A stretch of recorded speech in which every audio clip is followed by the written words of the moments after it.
নেওয়া হয়েছে অবাধ, সুষ্ঠু ও শান্তিপূর্ণ নির্বাচনের যাবতীয় পদক্ষেপ, জানিয়েছেন ডক্টর ইউনূস। নেদারল্যান্ডসের নতুন রাষ্ট্রদূত বরিস বোমেলের সাক্ষাৎ। বুয়েটের আলোচিত সনি হত্যার আসামি টগর লালবাগ থেকে রিভলভার ও গুলিসহ গ্রেফতার, ছদ্মবেশ ধরেও হল না শেষ রক্ষা। ভারত থেকে আমদানির কারণে কমতির দিকে চালের দাম, মাছ, মাংস, সবজিতে অস্বস্তি, সিন্ডিকেট দমনের তাগিদ ক্যাবের। দেখছিলেন ক্রাউন সিমেন্ট সংবাদ শিরোনাম। প্রধান উপদেষ্টা ডক্টর মোহাম্মদ ইউনূস বলেছেন, আগামী বছরের ফেব্রুয়ারির প্রথমার্ধে জাতীয় নির্বাচন আয়োজনের প্রস্তুতি চলছে। নির্বাচনকে অবাধ, সুষ্ঠু ও শান্তিপূর্ণ করতে অন্তর্বর্তী সরকার বিভিন্ন পদক্ষেপ নিয়েছে বলেও জানান তিনি। ঢাকায় নিযুক্ত নেদারল্যান্ডসের নতুন রাষ্ট্রদূত বরিস ভ্যান বোমেল বৃহস্পতিবার যমুনায় সৌজন্য সাক্ষাৎ করতে গেলে প্রধান উপদেষ্টা একথা বলেন।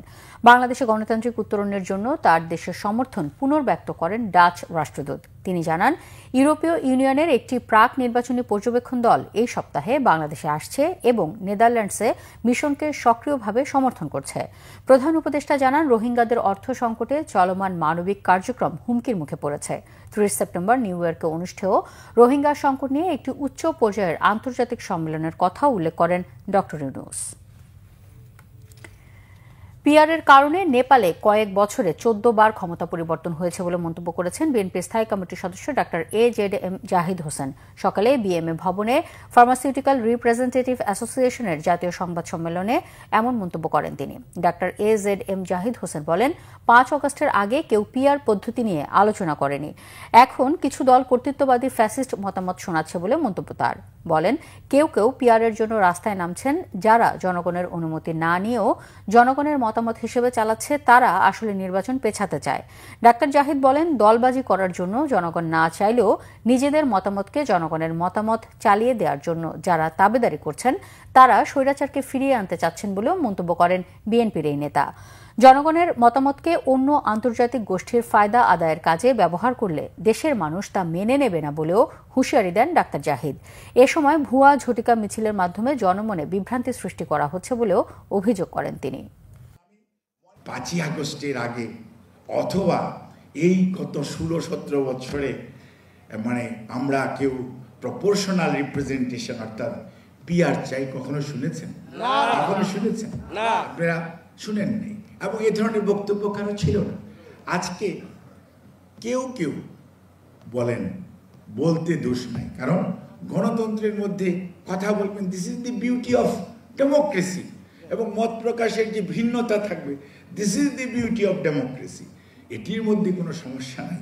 কিন্তু যখন আপনি বলেন আপনার কথাটি না শুনলে এটা হতে দিব না, এটা করতে দিব না, তখন কিন্তু কর্তৃত্ববাদিতার আওয়াজ পাওয়া যায়। অর্থাৎ স্বৈরাচার যে ভাষায় কথা বলতো ওটি বোঝা যায়। বহুল আলোচিত বুয়েট শিক্ষার্থী সাবেকুন নাহার সনি হত্যার আসামি মুশফিক উদ্দিন টগরকে রাজধানী থেকে গ্রেফতার করেছে র্যাব। এ সময় তার কাছ থেকে একটি রিভলভার ও গুলি উদ্ধার করা হয়েছে। র্যাব বলছে, 2020 সালে বিশেষ বিবেচনায় জামিনে মুক্তি পায় টগর। এরপর থেকে আবার অপরাধ জগতে সক্রিয় হয়ে ওঠে।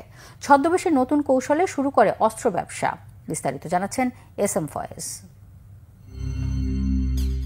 2002 সালের 8 জুন বুয়েট ক্যাম্পাসে ছাত্রদলের তৎকালীন সভাপতি মোকাম্মেল হায়াত খান ও ঢাকা বিশ্ববিদ্যালয়ের সলিমুল্লাহ মুসলিম হলের তৎকালীন ছাত্রদল নেতা মুশফিক উদ্দিন টগর গ্রুপের সংঘর্ষের মধ্যে পড়ে নিহত হন সনি। তারপর হত্যা মামলায় গ্রেপ্তার করা হয় মুশফিক উদ্দিন টগরকে। বিশেষ বিবেচনায় 2020 সালে মুক্তি পেয়ে আবারও অপরাধে জড়িয়ে পড়ে সে।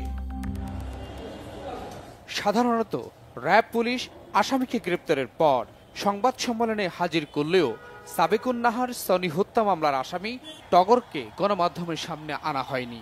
গোপনে বের করে নিয়ে যাওয়া হয় তাকে। সনি হত্যা মামলা একটি চাঞ্চল্যকর হত্যা মামলা এবং তিনি গ্রেফতার হয়েছিলেন। তিনি মূলত প্রথম গ্রেফতার হন 24 জুন 2002 সালে। পরবর্তীতে উনি 20 আগস্ট 2020 সালে কারাবিধি 569 ধারায় কাশিমপুর কারাগার থেকে উনি মুক্তি লাভ করেন এবং পরবর্তীতে উনি স্বাভাবিক জীবনযাপন করছিলেন। এবং এই ঘটনার সাথে আসলে ওই বিষয়টা আমরা প্রথমে মূল্যায়ন করিনি, আমরা অস্ত্র উদ্ধারের বিষয়ে গিয়েছিলাম। আর পরবর্তীতে আমরা এই বিষয়টা অবগত হই যে উনি এই মামলার সাথে সংশ্লিষ্ট ছিলেন এক সময়। রাজধানীর কারওয়ান বাজার র্যাব মিডিয়া সেন্টারে সংবাদ সম্মেলনে র্যাব জানায়, জামিনে মুক্তির পর নতুন করে অস্ত্র ব্যবসায় নামে আসামি টগর।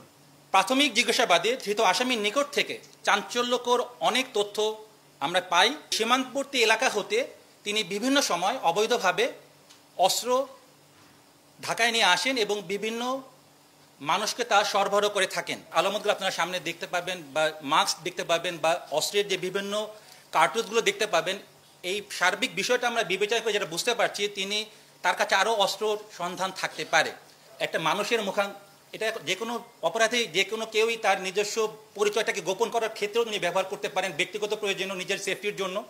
এছাড়া অন্য যে কোনো অপরাধে সে জড়িত হতে পারে।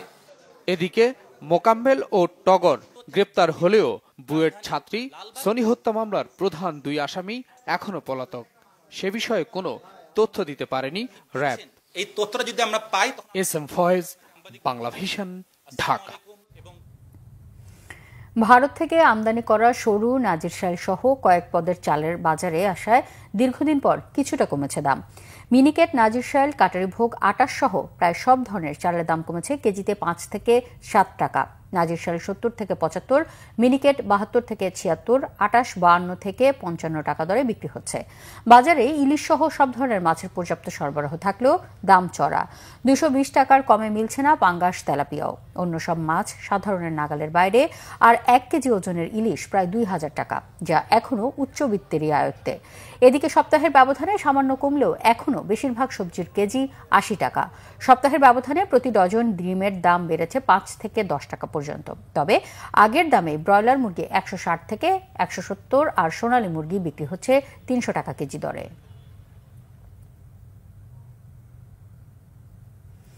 দ্রব্যমূল্য বৃদ্ধির কারণ হিসেবে মধ্যে থাকা সিন্ডিকেটকে দায়ী করেছেন consumer association of Bangladesh cab সভাপতি AHM শফিকুজ্জামান। সকালে ডিআরইউতে সংবাদ সম্মেলনে তিনি বলেন, প্রান্তিক পর্যায়ে কৃষকদের হাত থেকে আসা শাকসবজি কারণ বাজারে ট্রাক থেকে নামলেই দাম দ্বিগুণ হয়ে যায়। এক্ষেত্রে অনেক অদৃশ্য হাত আছে। শফিকুজ্জামান আরও বলেন, কৃষি ঋণে সরকার ভর্তুকি দিলেও প্রান্তিক কৃষকরা তা পাচ্ছেন না। কৃষকের স্বাক্ষর নিয়ে একটা সিন্ডিকেট এই ঋণের সুবিধা ভোগ করছে। এ বিষয়ে ক্যাবের পক্ষ থেকে তদারকি করা হবে বলে জানান তিনি। আগামী 1 বছরের 16টি বিষয়ে কর্মপরিকল্পনার কথা জানান ক্যাব সভাপতি। 47তম বিসিএস প্রিলিমিনারি পরীক্ষা হয়েছে ঢাকা সহ দেশের 8টি বিভাগীয় শহরে। দেশের 256টি শিক্ষা প্রতিষ্ঠানে সকাল 10টায় একযোগে শুরু হয়ে পরীক্ষা চলে দুপুর 12টা পর্যন্ত। এবারের প্রিলিমিনারিতে অংশ নিয়েছেন 3,74,747 জন চাকরি প্রার্থী। নিয়োগ দেওয়া হবে 3,688 জনকে।